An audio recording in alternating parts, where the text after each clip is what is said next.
Hello and welcome to a Meet at Hippie podcast. I am so happy you're here. This is episode 171, so I knew it would be special. I have a wonderful guest, Hillary Schneider, coming to talk about horses. You obviously know that I am in my horse era. If you don't, that's okay. Actually, I don't know how you would know because this just happened. I was in Vietnam filming for the challenge, and then went to Cambodia and then came back to my van and then didn't know what life was going to give me. So I just opened up and said, I surrender. And then all of a sudden, I have found myself on a ranch, 700 acres, filled with love and energy and goodness and adventure, but also with three horses. And I knew right away that these horses were in my life for a big reason. And they needed a caretaker, and I volunteered as tribute because how could I not? It's been such an amazing gift to learn about everything I can about horses. It's been also wild because I feel sometimes very over my head, but I also am here for that growth. And I cannot be more grateful for the mentors that are showing up in my life. I have a weekend intensive with Tom Mays, who's teaching me craniosacral with equine, and then Hillary Schneider, who you're going to hear from. Just amazing humans. Solwyn, who's been coming onto the property to teach me so much. And today I wanted to deep dive into some of those lessons and understand them for anyone who maybe has been called to horses or has horse showing up in their life. So with Hillary, we talk about boundaries. We talk about all the things the horses have taught me, which include the ability to face the fear, to understand fear around horse. We've talked about herd dynamics. We talked about the mirroring, what happens when you mirror with a human, this kind of heaviness that can get attached to it because it's nonstop. But when you're with a horse, the mirroring is because they themselves are choosing to give us this awakening and this powerful unconditional love, knowing that horses have a electromagnetic field that's over 5 times bigger than humans. So they have this heart expansiveness that we can feel and how it affects our nervous system, especially if we're in that burnout stage. We talk about some manifestation components. It's just a beautiful conversation that I would love for you to join us for. And it's really beautiful because being on this property in this land, I've just allowed things to open up. I'm used to initiating, right? I'm used to kind of pushing and making things happen. But after I learned about human design, I stopped doing that. So it's been about a 3 or 4 year experience of really letting things come. And that's scary because we're so used to doing.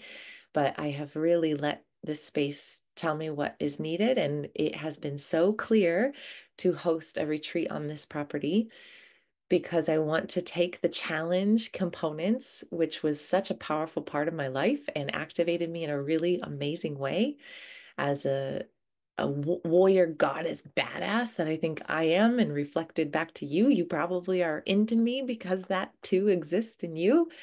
I want to wake that up in you all. So we're building out an amazing challenge inspired obstacle course and hosting a 5 day, 4 night retreat on this land, all inclusive, delicious, allergen friendly foods and community, and of course, breath work and meditations, but really fun team engagement and doing the challenge on this land.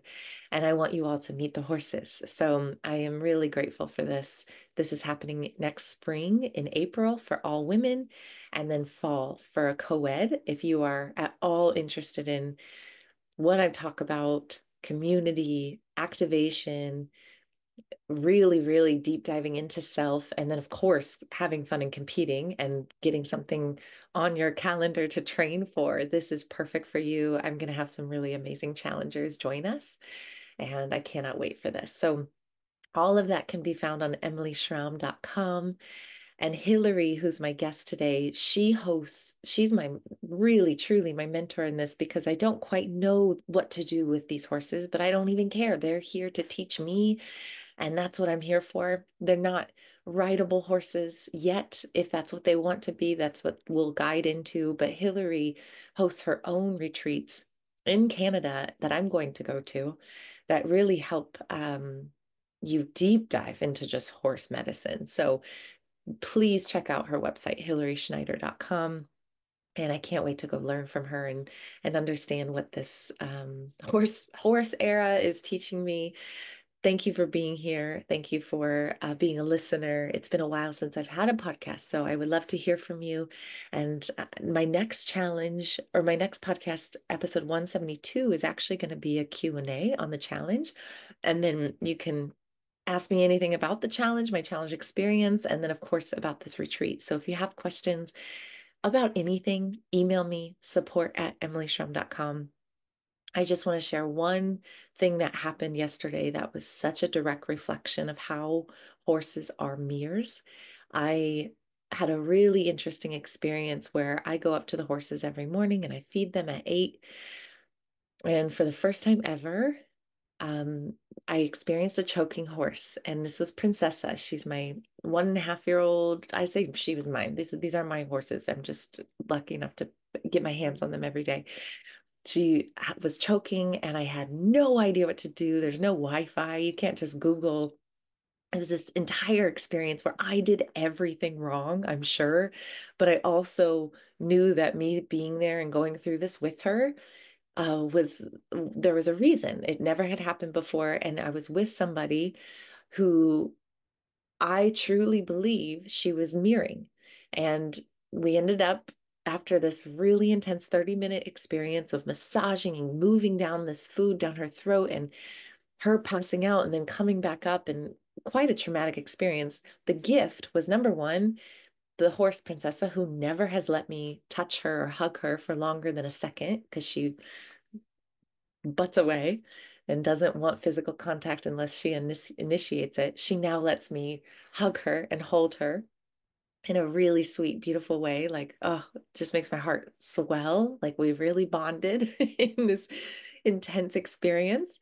But also afterwards, we went to read the human design of the person I was with. And I do one-on-one work on my website. If someone is kind of interested in what I'm doing, I really lead people to the course or the retreat because that's where the goodness is. But if you're like, yeah, I do want a human design understanding, Penny, who was this beautiful woman, the exact same spot that she was blocked in her channel on her human design was mirroring where Princessa was getting the food blocked.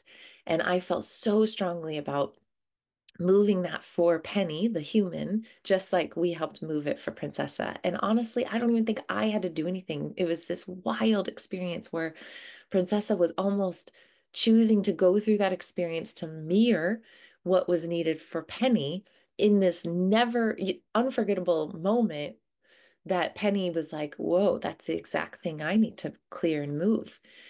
And I don't know how else to explain it. It's like the wildest experience.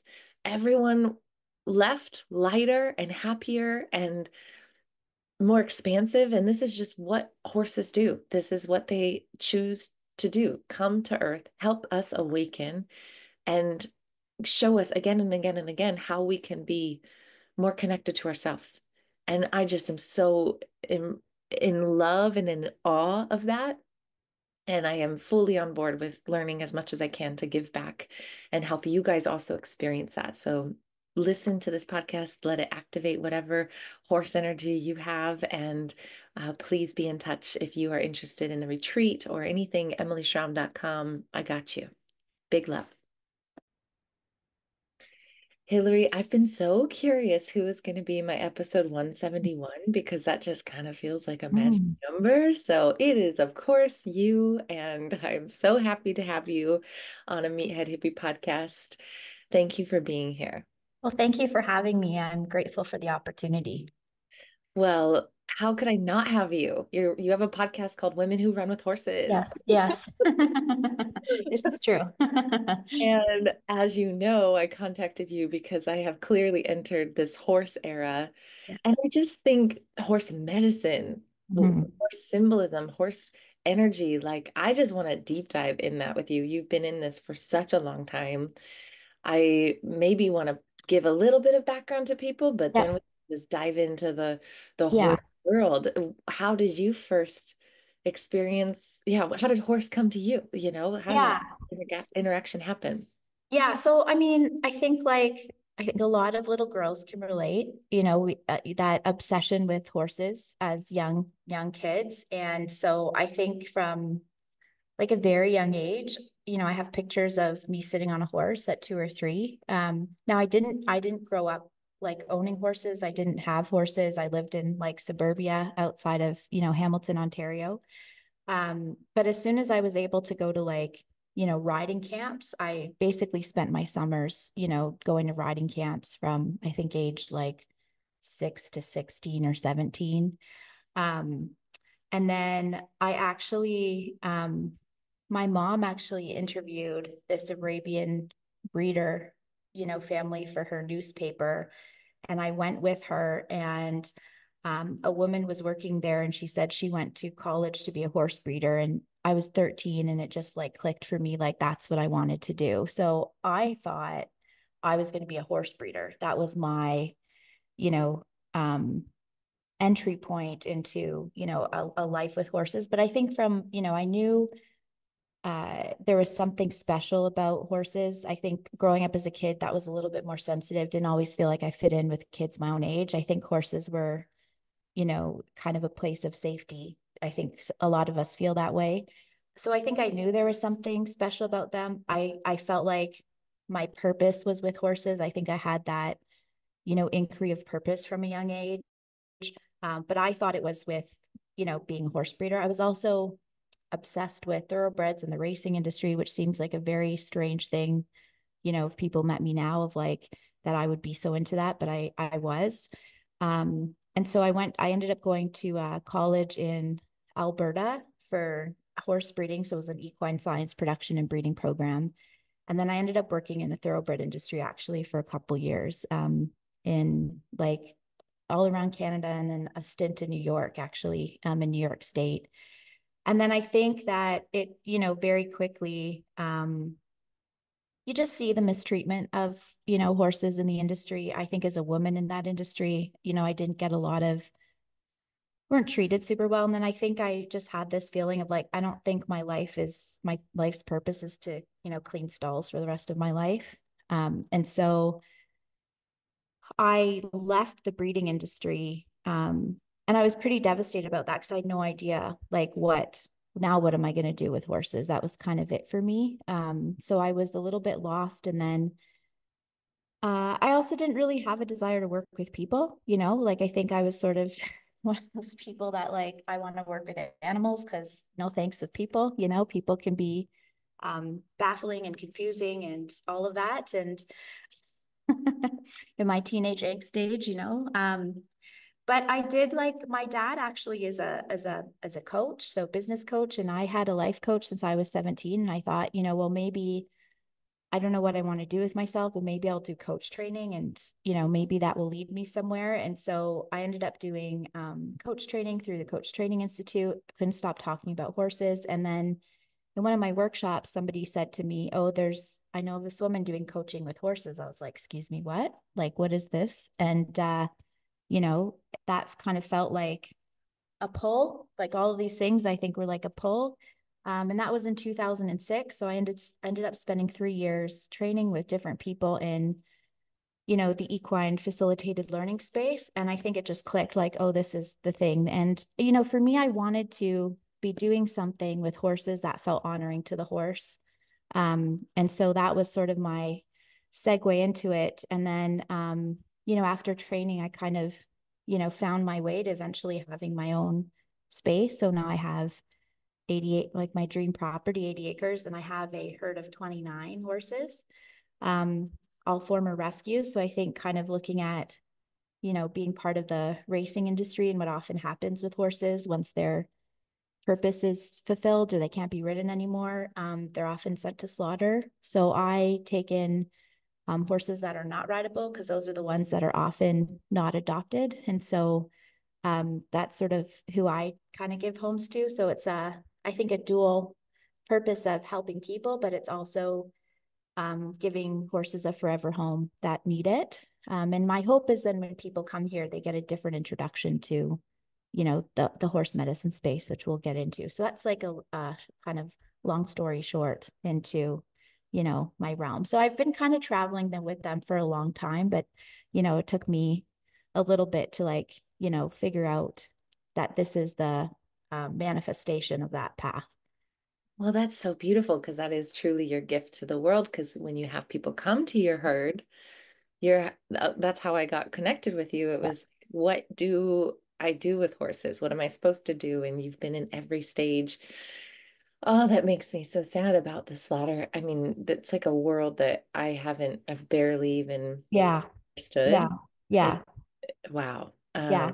Yeah. It's and I mean that's a whole other, Mm, topic of conversation, but I think it's a lot of people look at horses and their first thinking is, can I ride them yeah. or are they Isn't that rideable? And funny? so yeah, Yes. it's Yes. the association. And so when a horse isn't rideable anymore, their use is, what do I do with it? They don't want to pay the bills for it. They don't. So, I get calls all the time for people are like, I have a horse for your program. And really it's, well, you're wanting me to take on the financial responsibility for your horse. And I'm sad about that because I don't think people know what they're throwing away, like they're amazing healers and teachers. And I Wow. think they're deserving of us, supporting them beyond, whether they're rideable or not. So yeah, I think like, I hope, doing my work helps to expose that a little bit in terms of here's another way we can be in a relationship with our horses. And so maybe we'll think about that more as opposed to they're just a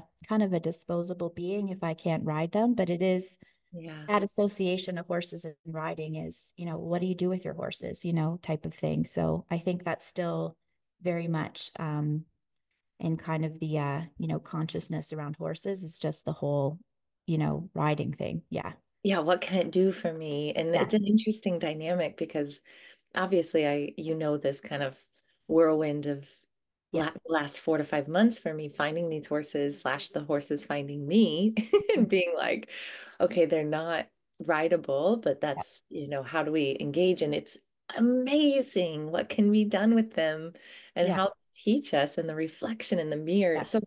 maybe let's just jump into horse medicine, which Yeah. is when a horse shows up, or like the example of me, and all of a sudden this big horse energy is coming, even though it's been sprinkled in my life in really crazy ways. So it does feel full circle. I think a lot of people keep Yeah. telling me that, like, oh, they're coming up for me a lot. They're coming up Yes. in my dreams. They're coming up Yeah. in my experiences, Yes. in my cards. Yeah. What is that? Like, I know it's so much, but like for you, what's your initial, Yeah. what is Um, what are they here for when they initially come And to it's us like, in that strong? well, I think, and here's what I always say, like, here's my interpretation through that lens. I also think, I'm a big advocate of everybody kind of empowering what their journey is with horses, but um, I do believe, and again, this is just through my lens and experience that, horses, I think, can be allies and guides to us when we are, whether you want to call it awakening consciousness. I think when we're in that place of growing in our own dysfunction as humans, because horses don't have any human dysfunction, I think they're here to walk alongside of us on our path, as we're growing and learning and evolving. How that looks for people is, I think, unique to their journey. But I always say, like, the horse energy in medicine isn't just for horse people. I think it's, like you said, for people that feel like this is an energy that's showing up in my life as a guide for what I'm going through right now. Um and I think exploring that curiosity of what is it that they're bringing into my life. And I think there's layers to that. I think there's a spiritual layer to that. Like I kind of call horses like an access point to our most authentic self. I had a client here last week who was like, I feel like I can connect to the divine through the horses. So I think what I love about the horse too, because they're such a physical being, but they're also such a spiritual being. I think it allows us as humans to embody both parts of us too. Like we're a human in a physical body. So there's things that, we can't bypass the human experience, but we're also a spiritual being. And so I think people find they get that connection to their soul or their spirit, whatever you want to call it, their most authentic self. I think, Ida, when I'm out with the horses, it's like I feel like, oh, I've landed in myself. There's a greater clarity and a connection that maybe I don't feel other places. Like there's a purity to that. And I think it also helps, like, when I'm just struggling with like relationships or, leadership or whatever I'm, challenged by in my life, going out to the herd can also offer me a perspective and a lens that, again, I always say, like, human dysfunction doesn't exist out there. So I can see a very clean way of also mirror my own energy of how I'm showing up in relationship to other people. Cause I think it's hard to get feedback from other people.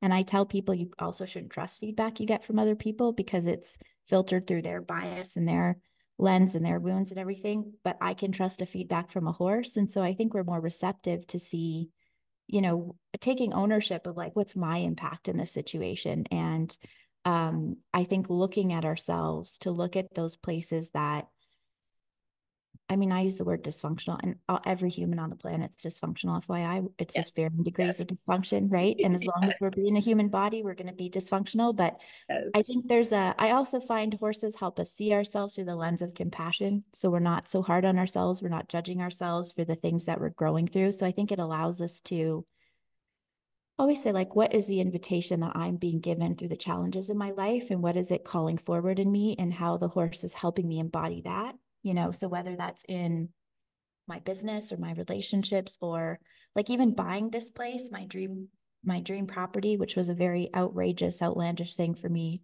to do.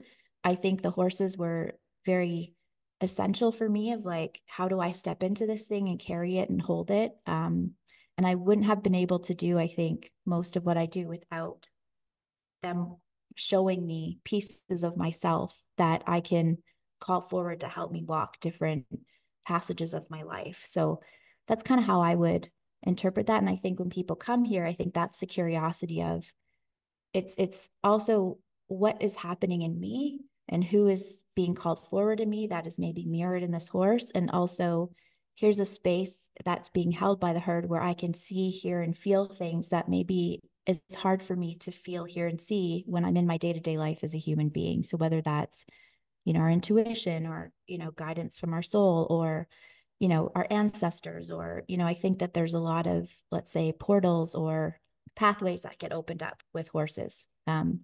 Yeah.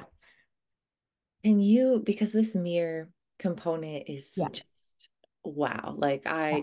to witness it every day is like a different thing. And to have Yes. stories that you can't even make up, you're like, I can't even make this shit up. Like, Totally. We and say so that all the time. yeah, yeah. Yeah. And like you, like it was yesterday was probably the biggest, most substantial mirrored story I've ever seen in my life. Like wild. And so I know that we as humans, we're in eclipse season. We're looking at our shadows. We're understanding kind of this, we're on the dark side if we're in the northern hemisphere, right? We know that that's the time that we're in, is just to kind of bunker down and face some of these Mhm. things. And the way we do that is through mirroring. But I am so fascinated by the way that equus or equine and like the Yeah. horse collective has kind of sacrificed themselves in a way of Yeah. like, we are here so you as humans Yeah. will wake up. Yeah.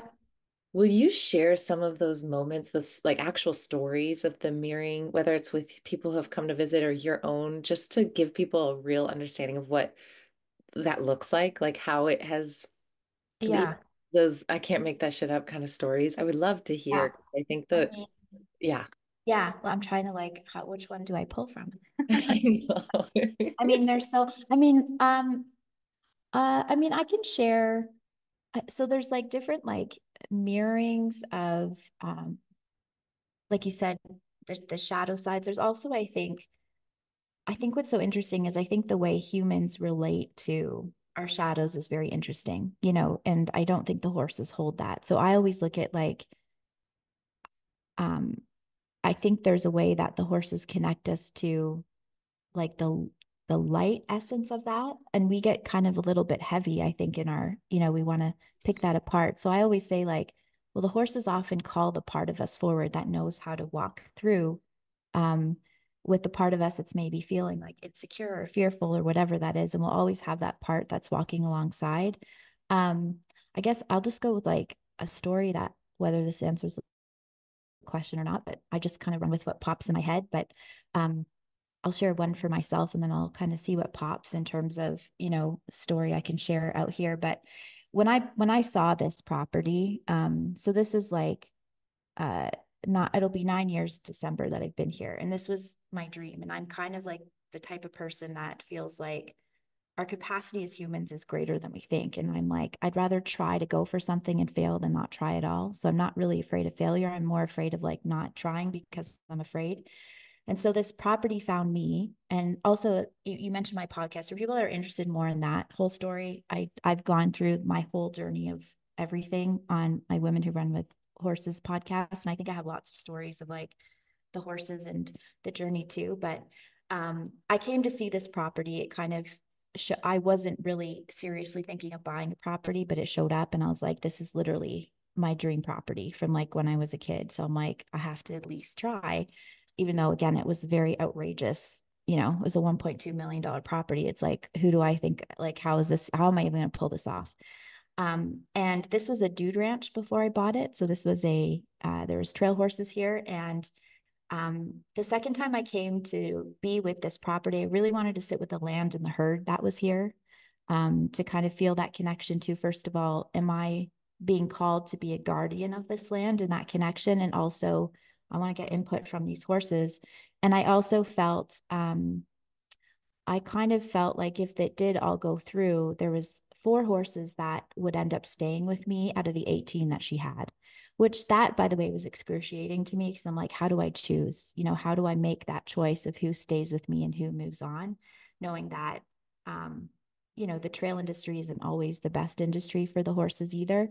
So I think I put it up to the horses and I'm like, I'll let them tell me. And so I went and I sat with the herd and I just sat there and I said, okay, who wants to stay with me? And this, big bay standardbred jet picked up his head and walked right over to me. And so that was very obvious. He's in my herd. We say jet's not subtle. It's like getting hit over the head with a 2x4. Um, and then I was sitting with him and I was kind of in that place of like, how the hell am I pulling this off? Like, I don't have $1 million in the bank. My parents think I'm insane. They've already said they're not helping me. Like, they literally think I'm crazy. And I'm sitting there and I'm like, I don't know, like what. And I called Jet sort of like so he's both our boundary teacher. He's our boundary expert. And that's the thing I kind of look at too. Like each horse that's in the herd, they have a unique teaching or a medicine or energy. And so we really pay attention, like who's coming forward for us and how is that supporting whatever we're going through. And but he's also, I call him kind of like my champion of possibility. And as I was sitting there, and I was sort of visualizing myself like, okay, I'm at a base of a mountain and I have this pack on my back and I'm going to walk up this mountain and I'm going to do this because I'm very tenacious that way and stubborn. I'm a Taurus sun. I don't know if like that's very typical Taurus energy. Um, and he kind of like, this is how I heard him. He's like, you're an idiot. Like, just you have wings, use them and fly. And he's like, why would you hike up a mountain with a heavy pack when you could fly up it? You like kind of like you dummy. Like that's kind of Jet. He's very like, you know, and to me, I interpreted that of like basically like you can manifest this, like you could call this in. And it's not that you have that capacity, you have that power. And so there was a lot of that kind of manifestation stuff that I was doing behind the scenes alongside doing a business plan and all of that. But there was a lot of those energetic practices. And he was really like in my head the whole time of like calling forward the part of me that believed that I could pull this off. And we have power as humans to manifest. And so he was very significant for me in that space, as kind of a guide. So I don't know if that's so much of a mirror, but it was like he Yeah. was calling forward the part of me that knew how to quote unquote pull this off and also stop doubting yourself. And so I really leaned into that. I think the whole 6 months it took to buy this property and, 9 years later, here we are. So he was very an essential energy for me, and the times that I need to be reminded of some of that stuff, like he'll, give me a knock on the head for that. Oh, thank you, Jet. We all need that. Knock us Yes. all. Knock us all because no, Amen. that's Yes. perfect. That's an ex and Yes. such an excellent example. And I also feel It's so funny you said that because I actually have a sketch of this, which is me walking up a hill, walking up a hill, walking up a hill, and then you get to the top or something happens and I fall to the bottom and then I start walking up again. Okay, here we are. And I think a lot of us are in that place right now, which is like we have big dreams, we have big Yes. visions, but Yeah. we also have a little bit of this apprehension and doubt because we don't have necessarily Yeah. the energy Yeah. again, Yeah. because we've all gone through that burnout in some Right. capacity. Yeah. And it's this reminder. And so as soon as, and then I was just scribbling and I just stopped walking. And then I got wings and I Yeah. started flying. And it Yeah. was just the exact same thing, which is, oh my gosh, we don't have to do it the same way. We can No. do it a different way. And so thank you for that reminder. Thank you, Jet, for that reminder. And I feel this like, oh man, especially just because is the one who came. I think one of the greatest gifts I'm learning with these horses, even though we've heard this a million times, I would love to go down the rabbit hole of boundaries because Yeah. you've already thrown that word. That's like Yeah. we think we have good boundaries. So I'll share kind of my experience. And of course, you've Yes. seen this again and again, Yes. which was the first time you really set the boundary, how Yes. rejected a horse can feel. Yeah. And then and then they're so grateful. Yeah. And I was like, whoa, like Yeah. this relationship with the stallion who's Grillo, but Yes. now the gelding, he just Yes. got gelded Yes. last week. Yes. He, especially with him, I'm always learning this world of boundaries. And I thought I had good boundaries, and I just am like, holy shit, I had no boundaries. You are Yes. showing me I had no boundaries. So I would love any conversation around boundaries and how I feel like every single human should be around Oh, horses. I agree. Yeah. I also think, but so we're highly dysfunctional with boundaries as human beings. So highly, highly, highly. Because we're just not, it's just not modeled in our society. We don't have a healthy example of boundaries. I also think the root of a lot is a boundary issue. A lot of things that challenge us in life, I think, can be a thread of it can be around boundaries, whether it's energetic boundaries, whether it's boundaries with other people, whether it's boundaries with ourselves. I think that was one of the things the horses taught me. Like boundaries is an internal space too. It's not just external. Here, so I think like, and I'll just adjust a little bit what you said. So horses don't have the same emotions, or sorry, they have the same emotions, but they don't have the same brain as we do. So I Yeah. think in terms of like feeling rejected in that, like they don't have that. This is the thing I tell people. It's like they just don't have the same brain. So their prefrontal cortex is a lot smaller than ours. They have a very big brain stem and limbic brain.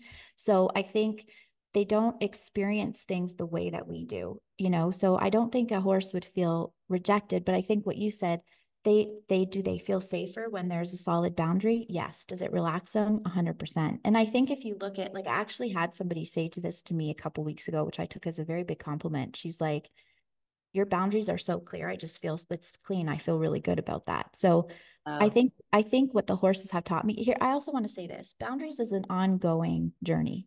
And if you watch a herd of horses, which I have a very big herd, they set boundaries with each other all day long. So also the boundary dialogue in herd behavior is a very just like humans, they're having dialogue about that all day. And you see it, you know, they know where their personal bubbles are, but they challenge each other. So I think this idea for us that, oh, I'm going to master boundaries and that's going to be it. I sort of look at boundaries as a muscle that we have to continue. You know, somebody who works out and I say like you're not going to go to the gym one day and then be like, cool, I'm going to have muscles for the rest of you have to continue to strength train if you want to have your muscles. So I think boundaries is one of those things that's a consistent conversation. And I think there's some times in my life where I feel really good about boundaries. And there's sometimes where, you know, whatever's happening in me that I feel a bit more vulnerable, that I'm a little bit shakier about it. So I think it's just more of having an awareness and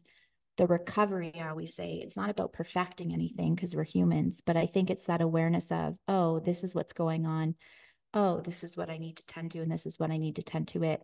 I think the horses have taught me, though, is to help unbaggage some of the stuff I feel around boundaries, you know, and I think that um, when you're able, I think this is what's so great about the horses is we don't have to fear the negative backlash we get from people. So I think the thing we have to, you know, kind of protect ourselves, for lack of a better term, with other humans is the negative backlash that comes with everybody having their own baggage and wounds and whatnot. And it's just part of like, because I have this conversation with clients a lot, because boundary shows up a lot. This is like a very, again, core theme.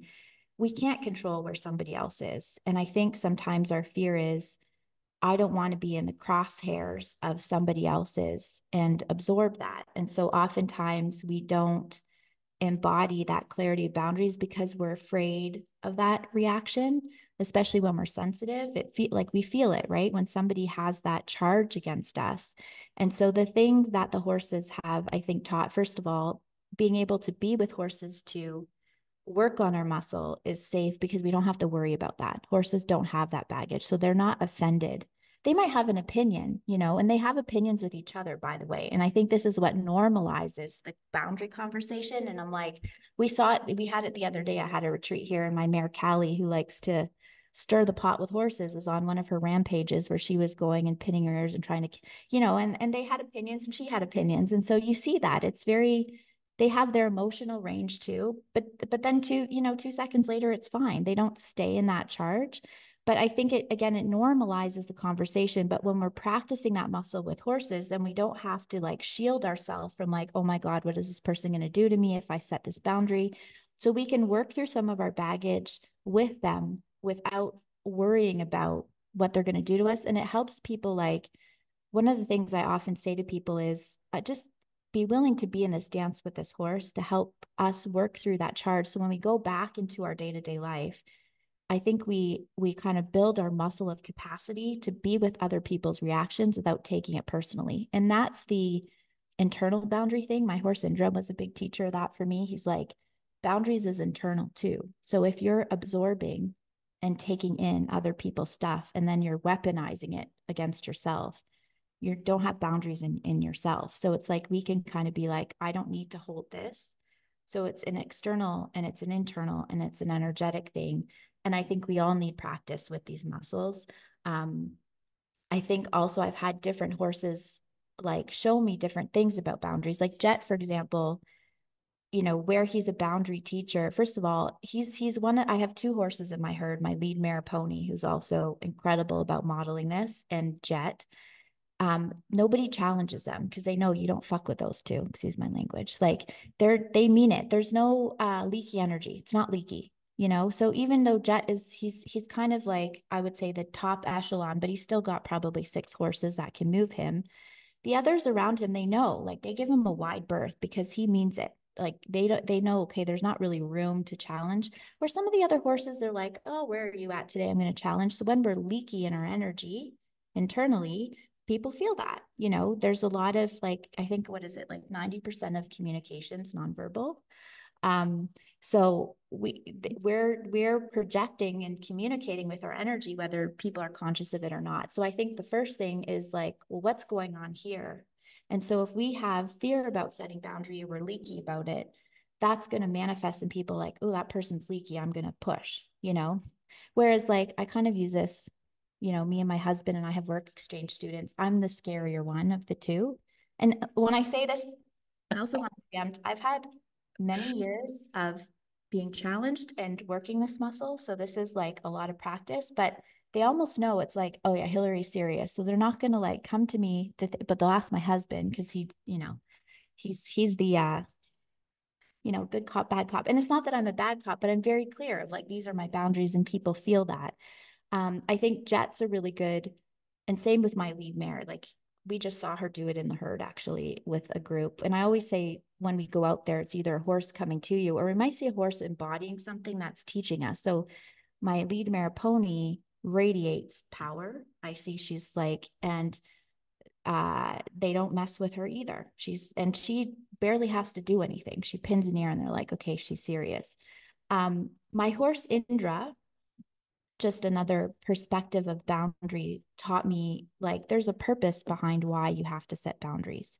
And I think for me, especially this showed up with like when I bought this place and now I run a business and I have staff, like all of a sudden I'm responsible for other people. And I hated being in a leadership position, by the way. Like I've had to learn to stretch into it. But I had people in here at my first couple years, staff that were not great, toxic. And I knew that and I felt that, but I was so paralyzed of like, I don't want to fire anybody. I don't like confrontation. So I never set the boundaries, and it wreaked havoc and chaos in my space.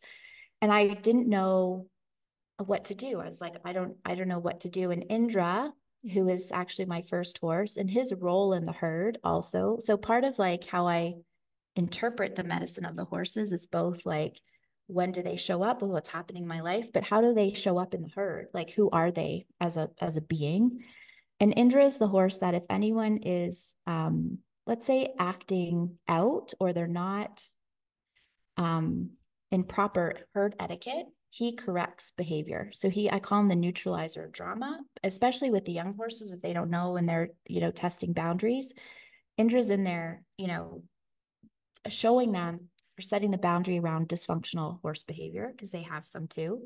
He's so masterful at it and he's so purposeful. And part of the thing that he shared with me, it's like, that's your job. And when you set boundaries, you're creating sacred space. So, what is more important to me than my fear of like, hurting somebody's feelings is that I have a place that people come. I have my herd here. The sanctity of the energy of the space is very important to me. Same with, I think, like, and he taught me, it's like, same with yourself. So if you look at like your own inner space as a temple, my retreat center is a temple. So if there's any energy that is mucking up that temple internally, including my own thoughts, or externally, that is my job, and my purpose is to cut that energy out. So sometimes it means I have to tell somebody that they have to go, and you can do it gracefully, but it gave me the courage to, I always say, the horses help us orient to something differently, so that we might not completely get rid of the baggage, but we can have a different orientation to what it is. And so for me, being in this role of like, yeah, I am kind of the keeper of the space for the people and the horses. And not just the people come here, but the people that work here. I want them to feel a harmonious space too. And so if there's anybody that comes here, because I do a kind of a work exchange with international students, that is not feeling in the flow and it's disrupting any type of energy, like including the girls that live together, I need to remove that energy. And I've gotten better at that because that there's a purpose to it. And so his reorientation taught me, it's like, you're doing that because it's maintaining the sacred space. So I think if we can find a different anchor, but also to give ourselves a little bit of grace, that boundaries are an ongoing conversation. And I think I was one of those people like, oh, I'll just master it with this person. I'll never have to set boundaries again. Not the case. Boundaries is a consistent conversation. It is a muscle we have to keep nurturing. And I think the horses have just given me a different orientation. Like you said, like boundaries create safety in a relationship. And also, if people don't know how to orient with you in that, then maybe they're not good to have in your space. You know what I mean? And then also teaching not to take things so personally. I think we walk around and we absorb and we take things so personally. Horses do not take anything personally. So I think, again, it builds this capacity and resilience to be with things that I think often throw us off and we don't know how to be with it. And the horses give us I'm going to geek out a little bit with some neuroscience because I've recently kind of got into that. So when somebody says and are paralyzed or like, I don't know how to be with this, that's true. We don't have the neuron pathway to act differently if we've had a well-worn kind of highway. When we're with horses, because first of all, again, it's a safe space. So our system is going to feel safe. And then they give us a different orientation. Like even you with Griot, it's like, oh, I'm learning like, oh, there's safety in this relationship when I could set the boundary. So all of a sudden now your brain and your neural pathway, you have a different pathway of orientation because of that experience. So if we don't get a different experience so this is, I think, the power of the experiential piece to the horses. It's like, oh, this is what this feels like, and I'm having it. So there's also a physiological impact. Well, now I have a different pathway to orient myself around when this comes up in my life. And we're still going to be uncomfortable. So I always say to people, discomfort is not going to kill you. And temporary discomfort of like setting a boundary, or if it's anything else, is probably going to pale in comparison to the long-term discomfort of staying in dysfunctional exchange, because we know how painful that is. And I've had that like early days when I had a manager that was, toxic, like ignoring it or not stepping into setting a boundary did not make it go away. It just when it finally came to a head, it was a lot more chaotic and dramatic than it needed to be. Whereas I find if I like, yeah, I'm not comfortable being in that role, but I know it's like it's serving a purpose. It's actually like it can be very graceful and like not a thing, you know? And so I think it's just it gives us that resiliency. It doesn't take away from the discomfort, or for, empaths or sensitive, that it doesn't mean you're not going to feel what that other person's feeling, but we can build that muscle of don't take it personally. So I think the boundary conversation is layered. And I think the horses also help build other muscles around the boundaries that help us be in that conversation and also normalize that, yeah, you have to maybe have those conversations over and over and over and over again. And you have to flex that muscle. And some days you're going to feel really great about it. And then depending on what's going on in your life, you might not feel so great about it. Like I know every day I walk into that herd is like kind of a litmus test of where I am. So if I'm a bit spaced out one day, or I didn't get enough sleep, or I'm not grounded, like someone's probably going to walk into my space and I'll be like, shit. And I was like, okay, that's letting me know where I'm at. So it's just, it's like, I think mastery is about recovery, and I have the muscle and I know how to build the muscle. It's not that it's never going to happen again, or we're not going to have days where we feel not as, our capacity with that is not as strong as it was another day. Well, you said it perfectly too, because what you're explaining about boundaries is what you said about shadow work is like this as a human to human, we make it such a big deal. Yeah. And it's like the critique and the heaviness of it. And it's so true. It's just not a big deal. Like No. this is just what it is Yes. to function appropriately and to Yes. remove our dysfunction. So it makes so much sense. That's so beautiful. I also am so curious, especially because I feel like when people haven't connected with a horse, Yeah. it's usually a fear thing. Yes. Would you agree Yes. with that? Yeah, and you know what I tell people, and I get like 50-50. I just had a retreat this weekend where I had someone that was very afraid. I normalize that for people. I'm like, you should be afraid of a horse because, so first of all, fear is an authentic emotion. There's two kinds of fear. There's the false emotion appearing real that kind of originates in our prefrontal cortex, and then we have the I'm not safe, you know, when we say gut instinct, I don't feel safe, that is a real emotion that we should actually heed because it's physically keeping us safe. So when people say I'm afraid of horses, I say it's absolutely a valid fear. First of all, I think people sometimes feel shame about that. Like I shouldn't be afraid, but I'm like, you totally should. That is a very large prey animal that can be unpredictable in their movement. And you probably don't know how to orient yourself around that physically. And so that, fear part that's saying that's not safe is totally accurate. A big part of my, and when you get here eventually, you'll be able to experience this with me. I can't Every wait. every session, every retreat, doesn't matter who the person is, if they're horse people or not. And I'm not even going to get down that rabbit hole because I think most horse people don't know anything about horses as prey. Um, we go through the safety. I'm not going to go on a rant on that, but we go through a safety demo. So every single person goes through it. And what I am doing in that, I'm first of all explaining why is it important that we understand a horse is a prey animal? What does that mean? So how are they going to respond to something coming their environment? We learn to fear the hind end of the horse. I don't think that's completely accurate. And I usually ask people, don't even tell you why. They're like, no, horses aren't predatory. They're not waiting to walk around kicking somebody. But when a horse is tied or they're in a stall and they can't move away from harm or they can't set their space, then yeah, we have to be mindful because part of their communication or escalation of a boundary is a kick.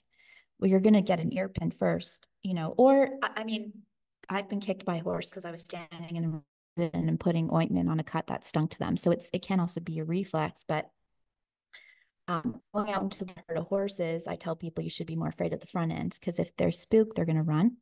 And a hierarchy, they move each other. And so I'm giving people how do you physically be with a horse? And then the thing I'm always empowering is you start, I'm validating, and I think this is something we don't do. We don't know the difference between a comfort zone and a safety boundary. That's a dysfunction of humans. And so part of like, Whoa, whoa, whoa. yeah, yeah. Say that again. We want We don't know the difference between a comfort zone and a safety boundary. Or to, we don't know how to discern that. And wow. so what I'm teaching people, the first thing, how do we walk into the herd respectfully into their space, but also how do we listen to our body? Because we don't. So if my body says this doesn't feel okay, then I tell people, then you stay there. And I think it gives people that power back of, oh, wait a second. And then my nervous system can relax because all of a sudden someone's validating, and this is what that means. So I say we never push the safety boundary. And like I had a retreat this weekend with the First Nations community because I do a lot of work with them. And one woman was like, and the first morning she stayed behind the fence because the herd was in our front field. And I said, that's fine. By the third day, she was in the field with the herd, standing next to a horse, taking a selfie with one of the horses. But it was because I validated that and I gave her system time. And then, we talk about safety because you need to. That's a very large animal that they don't have like they're going to hurt you, but they can, and Yeah. not intentionally, but we have to be respectful that that is a prey animal. So that's kind of how I address it is I normalize it. And then I'm giving you the information and the knowledge of how to safely be with the horses. Plus I'm empowering your systems communication of its safety boundary, which builds trust with your system. And then we can get to the place where you feel safe. And I say your safety is your safety. And part of I think being a good facilitator is also to I'll say it's my job to hold safety too, right? So when I'm going in there, I know the herd dynamics and everything. So that's part of my job. But so that's how I manage it with people. But it's very common that I have people here that are very, very afraid. And by the end, I've never had somebody come here that by the end of the experience are not in the herd to some degree. But I also let them be okay with whatever that looks like for them. Yes. Yeah. Oh, so beautiful. Yeah. Well, I kind of wanted to address Yeah. the nervous system. You said that. Yeah. I had, there's all these little moments in time with myself and horses and Yes. many people I'm sure listening. And the one kind of deep dive, I was like, okay, I'm ready to do what's called equine therapy. I didn't know what it was, but it was just me and one horse in Yep. a corral. Yep. And it was insane because the nervous system response, Mhm.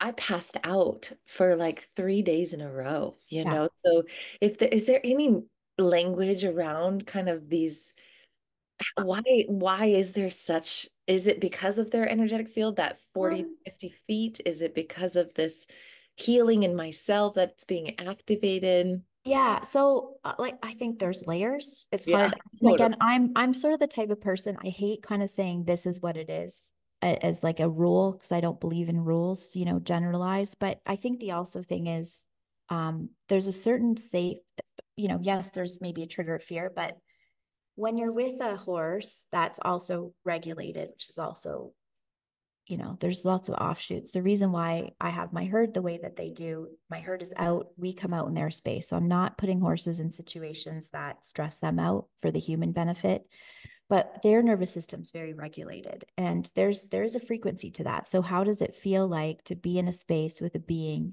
who's regulated? And we don't have that a lot. Again, our society is very go, go, go. We're very stimulated by our phones and social media and everything. So our nervous system doesn't get addressed. So I often find when people come here, also, we don't do rest, by the way. We're very terrible about resting. And people feel, oh, Like as a we human. don't we don't rest. We don't Yeah. rest. And horses, if you watch, and this is I watch the herd, the cycle of rest as a prey animal too, because they can't deplete themselves because that's a dead horse in the wild. So when horses have an environment where they can regulate properly, not when they're in a stall and not with a herd, that's a completely different thing. You'll watch they have a cycle. They eat, they rest and digest, right? So rest is part of their cyclical process during the day. Humans aren't great at rest. We just aren't great at it, some more than others. But I think part of it is our system doesn't know what it feels like to be in a place where there's regulation. And I think there's multiple layers to that. You can talk about the heart field of the horse, the energy field. You can talk about, oh my God, my system feels safe. So then everything that we've been in survival mode or we've been in is it the parasympathetic response? I always get this mixed up. This is where, Sympathetic. yeah, Sympathetic is sympathetic that is the high. heightened. Okay. I was like, I have my neuroscience faculty person that usually teaches this stuff. So we're often heightened, right? And so when we come into an environment where we're feeling a different frequency, it's like, oh shit, my whole system can relax. And it's probably also, oh, I can really rest. And so I think I often find when people come here for retreats, and there's a reason why I don't overpack things with activities, they rest a lot because they don't have an environment where they can rest, whether it's I have too many responsibilities, or I don't know how to ask for help, or I can't turn my brain off, or et cetera, et cetera. So I think it's a combination of, and also we know we feel safe with horses because they're not judging us. So our defenses don't have to be. I think it quiets, like we live a lot in our society from the head up, not from the rest of our body. When we're with horses, I think it automatically brings us into our body. And so I think that it just our capacity and our landing in ourselves, which then all of this other stuff catches up to us, which sometimes looks like I need to rest. And now I have a place to rest. That I think that happens because our system feels that I have a safe place where I can rest and I can rest. So That makes um, yeah, total sense where yeah, with where I was at in my life. I mean, this was so long ago. So in everything I would do, whether it was neurofeedback and yeah, or horse therapy, right, I would experience these big, huge waves of yes, change in frequency. And then my yes, nervous system, yeah. the impact, it was just because I myself hadn't learned to get Yes, still. to rest. Yeah, and there's an experiential, like we said, like the like people be like, oh, why am I so tired? I'm like, Yeah. because the whole system is getting rewired essentially. Like it's not just your brain or just your emotions, it's like your entire physiology. And so that integration, like rest and digest or integration, like that's your body's way of creating space, I think, to integrate all of those, changes in our nervous system or Yeah. physiology that happens when we're with the horses. Mm. So if someone's listening and they're like, okay, holy shit, Yeah. obviously horse is coming up, horse is strong. Yes. No, we again, we all have the capacity to build our wings and Yes. fall in what we desire. But what would you say? Like, I know that this is again another annoying blanket Yeah. question, which is Yes. horse is coming into this Yes. personal awareness, whoever's listening to this. Yes. What do they do with that? And how do they tune into their body, or Yep. what is some steps that they could do? I feel so abundantly grateful that I landed on this Yep. property. It makes me want to Yep. cry, like Yes. Yeah. meeting you, we met on 808. I will never forget. Like it was just the full Yeah. portal had opened, Yes. So Yeah. it's like there's something here that horses, especially for women and Yes. Yeah. everyone in my life who I love, just this visual of us running like wild horses is just Yes. like this activation that we are all experiencing. Yep. Is there a place that people can go? I mean, obviously your podcast and obviously Yep. um, is spiritually, emotionally, or physically, what do we do with this draw Yeah. to horse? Yeah. So I think a couple things. I think first of all, stay open to it and receptive. And I just believe that the universe brings things to us at the right moment. So whether it's listening to this podcast, or I would even just put out there like where is that pathway to horses and where is it leading me? And then I think when you have an urge to something or something pops up, you got to follow that. And I think, my even like finding the horse breeding, or I remember I ended up going to this place, Buffalo Women Ranch in Colorado, because I was at a trade show this was like in 2007, um, with all of these experts in this field, and I saw their poster and I had a visceral emotional response to it. And I'm like, I need to go there. And so then I went. So I think, you follow those urges and nudges that you have, that is leading you to that exploration. And again, I think, like you said, there's multiple different, ways that can manifest. The Tao Vacuous by Linda Kohanov is a great book, I think, or Riding Between the Worlds. Those are kind of two of my. So Linda Kohanov is a great, she's brought a lot to this industry. She's in Arizona, but her book, The Tao Vacuous, and also Riding Between the Worlds, was very affirmative for me when I was like first starting this path of like, this is what this is. So I'm gonna reading put those, those on yeah, audiobook for my journey yes. today. Yes. Okay. Yeah. I have not written a book yet, but it's coming. So in the meantime, you listen to my podcast because, there's a long list of things that I have on my list to do, and it's just finding the time. But Women Who Run with Podcast or Women Who Run with Horses. I sometimes like have people that will message me to ask, do you know anybody in my area that you could recommend? So I'm more than happy if people are listening to this, like, whether you come to me or it's do you know somebody in my area that you can recommend? So I'm happy to be a resource for people too. And I think you just sort of say, hey, universe, like, what is this? And then see where it leads you, you know? And I think following those breadcrumbs, uh, I don't like, again, I think things show up when they're supposed to, and we get guided to those places if we're open to it. So I would just say stay receptive and open and put out there and just see where those threads lead you in that exploration. Even if it's like, you know, listening to this and I think those places always show up. And I know people have told me that when they find me, and I always think it's amazing. People like, you know, get on a plane and travel here from, and they just say, well, I found you. So I believe in that, whether it's me or it's somebody else. So, or even looking up, is there anyone that's doing, um, you know, anything with horses in my area that, you know, go to different websites, see how you feel with those websites. So, and then just listen, I think, to the pull. And I think it will, horses have a way, I think, of pulling you in and taking you where you need to go. And I think it's trusting that. Yeah. Oh, full trust. Gosh, Hillary, this has been so lovely. And yeah, I know you don't know this. Well, just so I verbally tell you, like you are for sure a mentor and guide in my life. And I am so excited to come to your property in Canada and really meet your herd, your 29 beautiful, Yes. beautiful horses. I have no idea, what's going to come from the three on this property, and Yes. then Cookie's pregnant. I don't know if I. Yes. I saw that. Yes. So That's there's a, like yeah. it was so intense to have like Grio passed out from Yes. gelding, getting Yes. Yes. castrated, which is, I Yes. didn't even know what gelding meant, I'm like, Yes. oh my, and then instantly this whirlwind of emotion of like, here's your baby, she's two Yeah. months old. I'm like, oh my God. So Yes. I'm just so here for this experience. And I know that they're here for a reason in my life, but I Yeah. really look forward to Yeah. experiencing what your herd has to say to me, and Yes. just to hug you and Oh, thank you. just, yeah, Well, have you in I my think, life. yeah, the timing is I am actually, there is a new horse joining my herd. So, you know, now that you might not be here till maybe November or whenever that happens, you'll get to meet him. So he's not, that's a whole story. I'll be sharing his whole journey, but he's a bit, well, he's probably 7 months. So so he will be, you'll get to meet him. What's his name? His name is Heka, which is the Egyptian god of, he's actually a reincarnation of one of my horses that passed 3 years ago. But I'll be sharing a whole podcast on that whole, it's kind of a wild journey, you know, for people that believe or may not believe in that whole process. But kind of how that's all come to be is kind of Wow.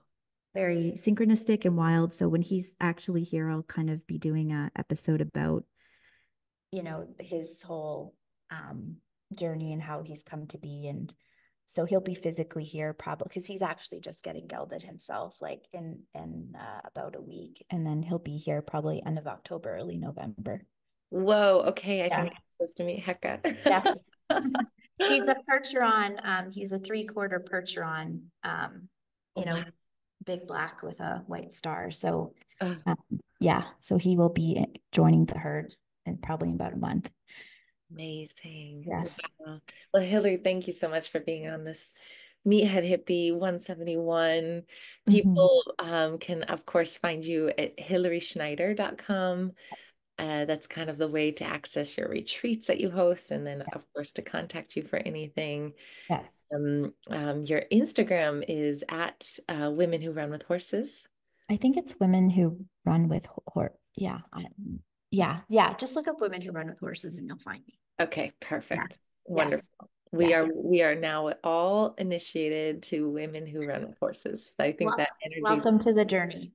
Welcome to the journey. Buckle up and Yes. follow the draw. Don't deny it. That's my best advice. Well, thank you so much, Hillary. This has been amazing, and I look forward to seeing you in person. Yes, me too. Thank you for having me. Yes.